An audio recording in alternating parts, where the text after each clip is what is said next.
Hello, everyone, and welcome to the Early Sully Dog channel.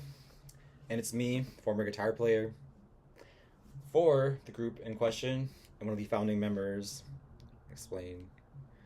And we started in the early years as under the group name the Autumn People. So tonight we're talking about one of our early songs, "Grind the Shoe," which made its way also into the Sullivan's Dog song list. So not only was it played by Dan and I as the Autumn People, it was also performed by Sullivan's Dog with Scott on drums and Sam on bass as well. Mm-hmm. I was gonna quick put up the words quick for "Grind the Shoe." I have the original lyric sheet for "Grind the Shoe" and my projector running tonight, so we're gonna put up the "Grind the Shoe" words here, as well as play it for you.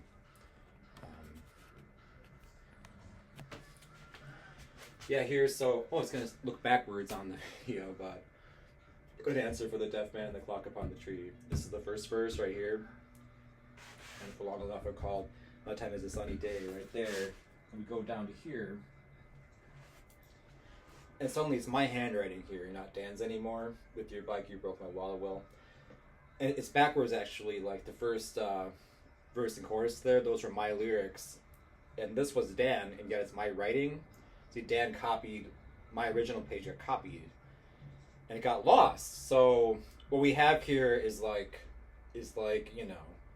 surviving page, where I probably had a verse 2 that's not on this particular sheet, a verse 2 and 3, and I don't even know what I said in my verse 2 and 3, but it has Dan's "With your bike, you broke my wall of will."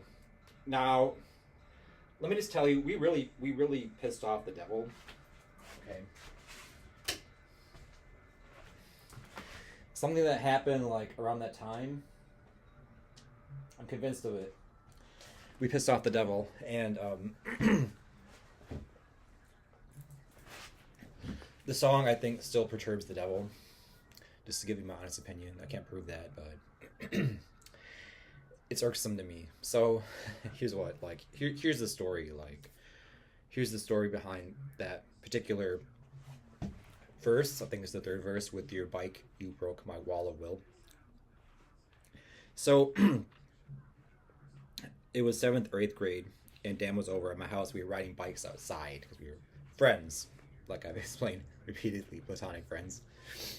And by the way, this is leading to into the topic. Did Bob help write "Grind the Shoe"? Bob being Beelzebub. So it's viable to say. And like I've said, this has become like a Twin Peaks type investigation, where we don't know how much. So Beelzebub or Bob wrote the third verse or whatever, or helped write. I don't know that because I didn't write the third verse. Dan did. So Dan was over my house riding bike, and we had this huge our house was in the countryside, and the street that we were on, it was up a huge hill, and the road went up a hill farther from where my house was, and it went up to this farmer's house at the very top of the hill. So we would ride our bikes all the way up, then we would ride down to just coast down because it was fun to do. Now, typically no one got hurt, and that's great. No one ever got seriously injured. So we would ride down the big hill and come back up our driveway from the momentum. And this one time that we did so, Dan's bike crashed into the back wall of my family's garage, and my dad or whatever had just put sheetrock up, which is the way of creating a wall in a garage. It must not have been that expensive, obviously, the sheetrock. Maybe it was overall. I don't know. I'm not sure what the total cost of the job was, but most of it, I'm sure, was labor. The labor of doing that, because they would just hammer it in. But so Dan's bike, the front wheel broke through the sheetrock. It's just one place, almost exactly center, almost exactly where you would put a car. Right in front of where the car would sit in the garage was this hole that Dan left. And so the day that it happened, we were terrified. It was Dan, not me, by the way. we were terrified that after that, my dad was gonna get upset with what happened, and my dad was gonna stop our group, the Autumn People, from furthering in our progress. That our group would be stopped. That was like our worst like fear. My dad came back that day, and actually nothing happened from it. He just took a look at it and said, "Okay, forget about it." He forgave Dan. He forgave Dan, and so in theory, this peeved Satan or the devil because Satan wanted to stop our group, and all the repercussions that happened from what we sang about and whatever. So, verse 3, it sounds like that, like with your bike you broke my wall of will. I'm afraid that now I've had my fill. Someone put this hole in the wall, and then now the devil has to, whatever. Like that sounds like ridiculously of that. Sorry to say, but if you take the original context out, it just sounds like a guy ranting about what someone else did. They ran and hid, which itself, could be a scheme of the devil. Someone does evil and then they run and hide. Is like that, but it seems to be an ongoing vendetta of the evil one for some reason. That there's this thing about grind the shoot. It's really, that seems like evil toward me. So I thought tonight to even put Bob from Twin Peaks on the projector and let's watch how the devil looks or whatever, because it sounds like the person that helped write it. So we're gonna watch like Twin Peaks tonight. We're gonna put Twin Peaks up, and we're gonna put Mike and Bob up. This is gonna be fun. We're gonna watch Bob. We're gonna watch Bob, and we're gonna decide if Bob is a spirit. Bob in Twin Peaks is the spirit or the demon that they blame for killing Laura Palmer and they solved the murder. But he was seen as like either an evil spirit or evil incarnate when he possessed the family man Leland. Now I ended up like long term liking the plot of Twin Peaks because the one blamed, or the person like blamed for the crime. And this sounds a little bit rude, but as you know, I'm a single guy. I'm an unmarried person, and people that judge at surface, or they judge at face value at that, they judge me for not having a family and having kids. And the producers of Twin Peaks seem to get revenge at this set of typical notions, or this way of judging things at surface, where only the oddball, the one who's not unmarried, the one who didn't have kids, is the one who's a psychopath and does evil.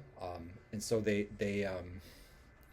made the typical family man into the one who was the killer of the show. Is the typical family man, the mainstream type who's hiding his psychopathy and hiding the fact that he had a demon, basically. Let me see if I can get this to work. Oh yeah, it's gonna work. Just let the screen went dark. Let's get the thing full blast. Yeah, seriously. This is gonna be fun, people. We're gonna watch Mike and Bob now. Seriously. Okay. Hit the lights, right? Here we go.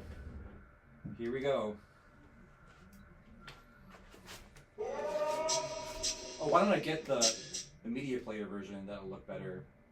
Open with media player, or Windows media player. There you go.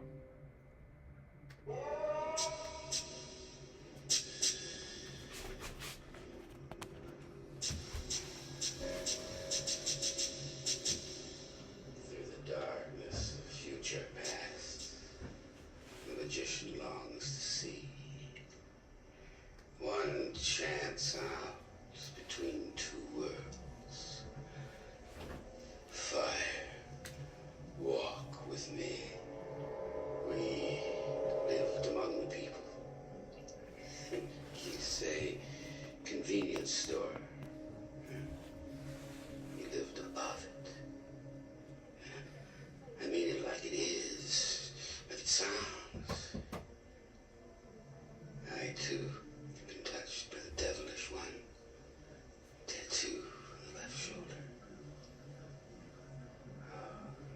saw the face of God, I was changed.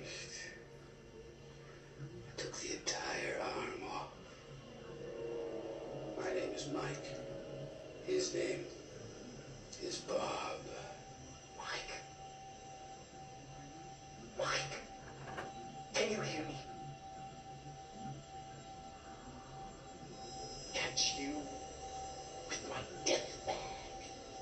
You may think I've gone insane, but I promise I will kill again.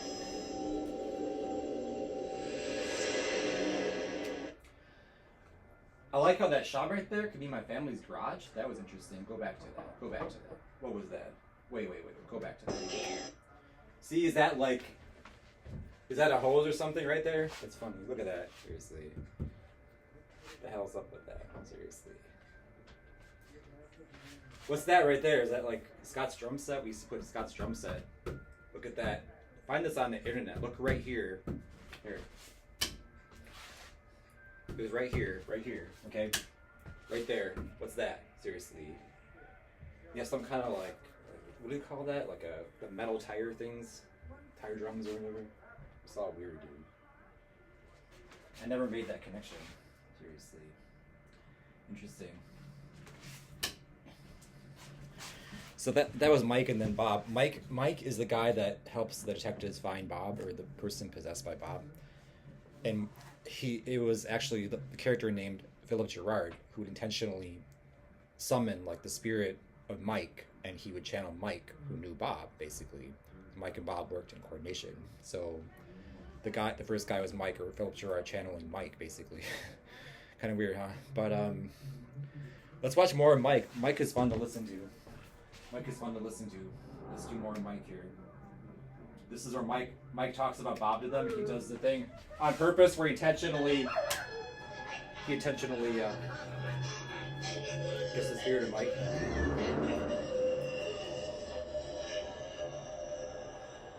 Okay, now he's gonna channel Mike. This is gonna be fun.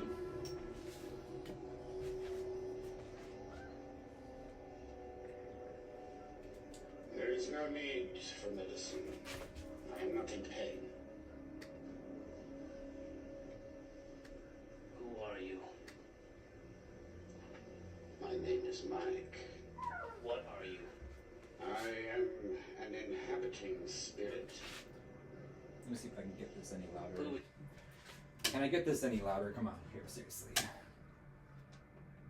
No, it's volume all the way. Oh, seriously. Okay, let's go on. It's Philip Gerard. He is host to me. You spoke to me in my dream about Bob. He was my familiar. Where does Bob come from? That cannot be revealed. What does Bob want? He is Bob, eager for fun. He wears a smile. Everybody run. Do you understand the parasite? It attaches itself to a life form and feeds. Hold on, I'm having trouble with the sound quality there. I'm not sure that's coming through loud and clear. I'm gonna redo here. See if that does it good. I'm not sure that that's gonna do it any good. Bluetooth Oh, AUX mode. okay. Bob requires a human host. It still is not. He feeds on fear and pleasures. They are his children. Okay, well, hopefully, hopefully when I listen back to that, it's going to sound loud enough. Yeah, we used to love that show at the time. It's obviously one of the inspirations for the group. I never wanted, I never wanted Bob, per se, to influence, our lyrics all that much, per se. So, what else I have? I have more relics for us to delve into. Besides that, I have the original recording of Grind the Shoe on here. See if I can get that going. That would be an interesting thing to get this thing back onto Bluetooth mode. See if that does it. Okay. So this is Dan and I playing Grind the Shoe, the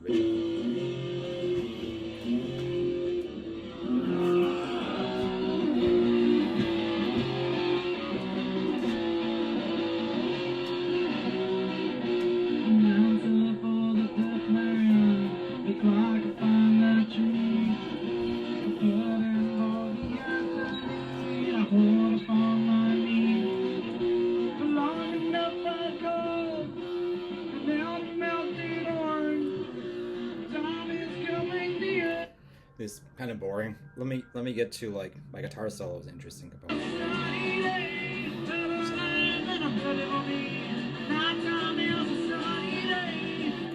Nighttime is a sunny day again. It's a biblical reference, like I said. Not all of it's of the devil. It's quoting the Bible.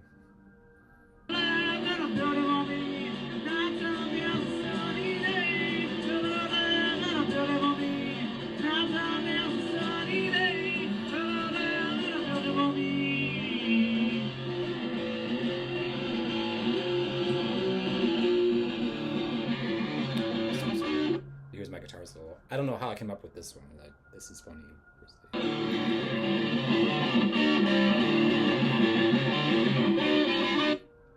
I'm an 8th or 9th grader there. Just take it easy on me.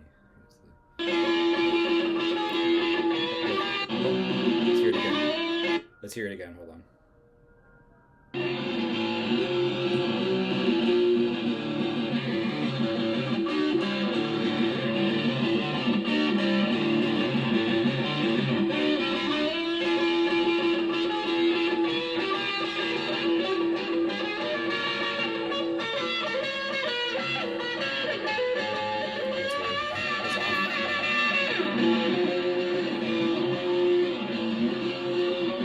Okay, here's the one with your bike, you broke my wall, I will.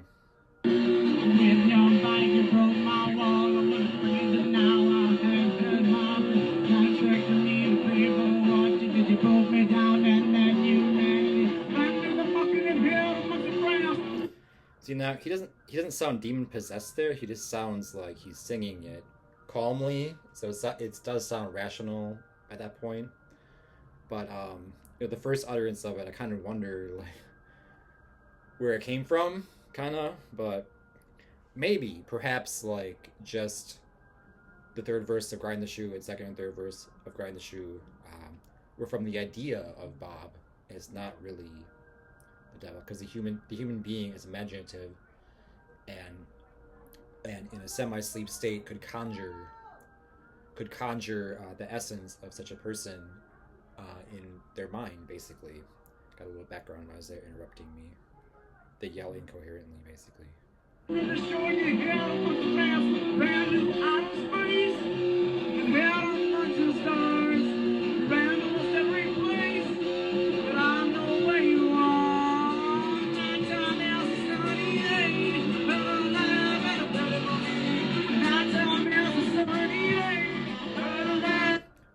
you gonna hear me like chiming in? This was on tape originally, so it's copied from the tape to digital.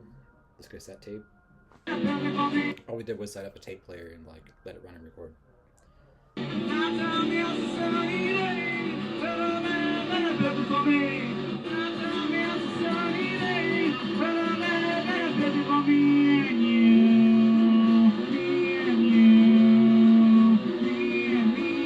Yeah, I forgot about some of these parts. Me and you.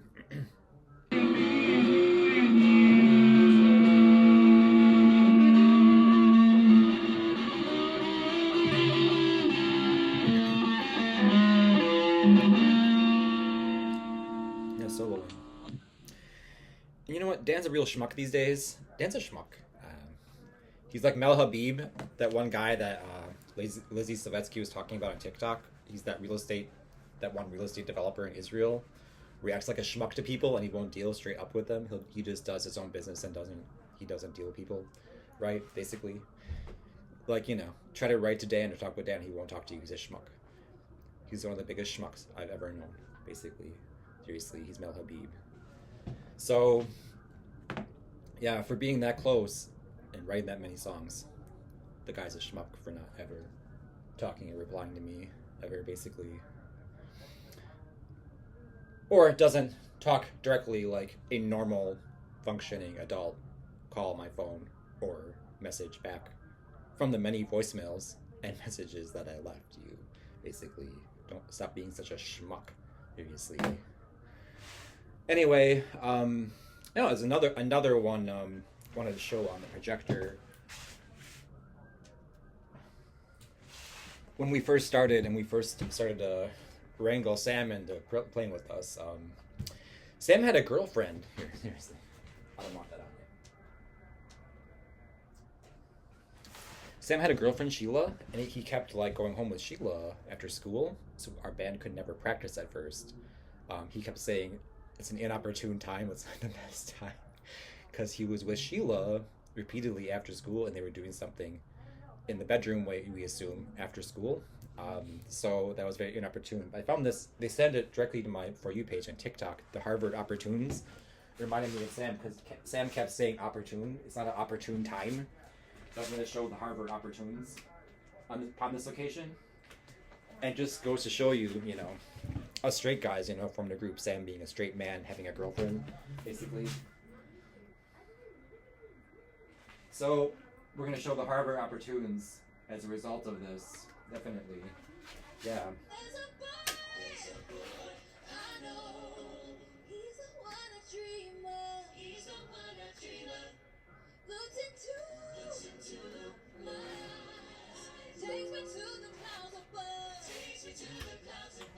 I don't know how to make that ever.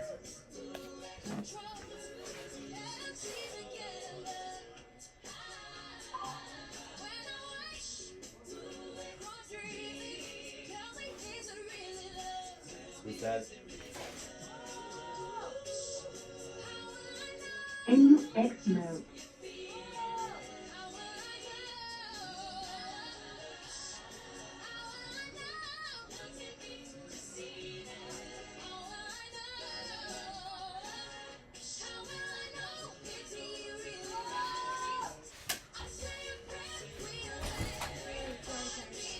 I'm recording the 45 minutes.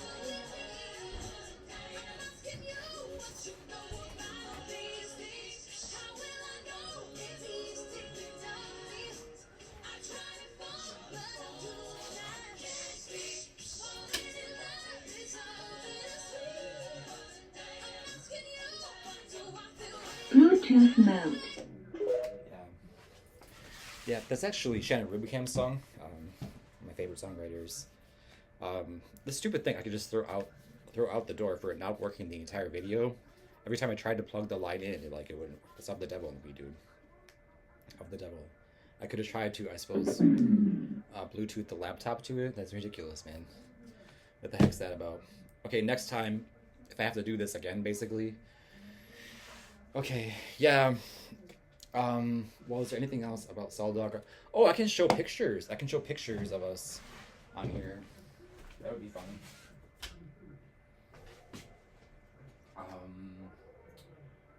Where is my Soldog pictures? Let's see here. There you go. Why didn't I just... There you go, there's one. Can I... Oops. Now, can I bring this down or up or something? There you go. Yeah, there. See, there's me and guitar. Here, seriously. Here. There's me and guitar, and there's Dan, and there's Scott on drums right there. That's just the three. Oh, and Sam's behind me, right there. The other one, show here. Battle of the Bands, 93. There's me, Scott, Dan, Sam, left to right. Excuse me. I'm sorry. That's bad manners. I'm sorry. Oh. If anyone gets anything from this tonight, I hope so. I wonder. I don't know. Seriously.